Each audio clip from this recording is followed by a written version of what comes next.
হ্যাঁ ভিউয়ার্স, আসসালামু আলাইকুম। আশা করি আপনারা ভালো আছেন। ইমরান ইলেকট্রোটেক ভিডিওর পক্ষ থেকে স্বাগতম।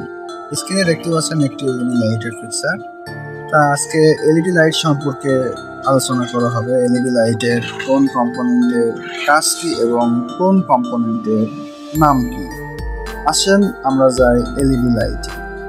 স্ক্রিনে দেখতে পাচ্ছেন একটি ডিফিউজারের ফটো। এই ডিফিউজারের কাজ হচ্ছে আলো সমানভাবে সকল দিকে ছড়িয়ে দেওয়া এবং মডিউলকে রক্ষা করা।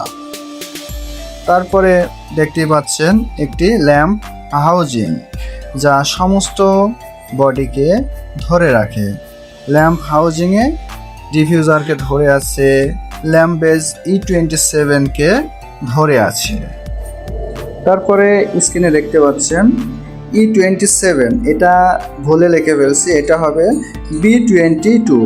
এটা পিন আকারে হোল্ডারের সাথে ধরে রাখে। তারপরে স্ক্রিনে দেখতে পাচ্ছেন এলইডি মডিউল।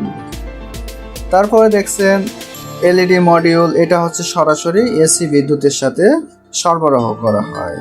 এটা এসি বিদ্যুৎ সংযোগ দিলে সব জ্বলে যাবে। তারপরে স্ক্রিনে দেখতে পাচ্ছেন একটি ডিসি মডিউল।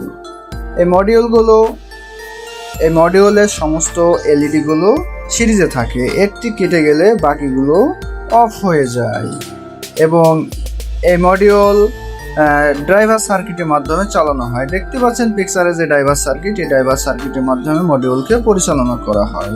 এই যে ডিসি বিদ্যুৎটা প্রেরণ করা হয়, এই ডিসি বিদ্যুতের ফলে সে মডিউলটা জ্বলে ওঠে। তারপরে দেখতে পাচ্ছেন, আগে দেখতে পেয়েছিলেন ড্রাইভার সার্কিটের পিছন দিক, এবার দেখতে পাচ্ছেন ড্রাইভার সার্কিটের সামনের দিক। এই ড্রাইভার সার্কিটের কাজ হলো প্রয়োজন মতো বিদ্যুৎ সরবরাহ করা। তারপরে দেখতে পাচ্ছেন হিট সিং। এই হিট সিং এর কাজ হচ্ছে তাপকে অ্যাবজর্ব করা, তাপকে গ্রহণ করে নেয় এবং শীতলীকরণের জন্য এই হিট সিংটা ব্যবহার করা হয়। এই হিট সিংয়ে মডিউলকে যে তাপ অতিরিক্ত হয় সেটাকে টেনে নিয়ে মডিউলকে ঠান্ডা রাখি।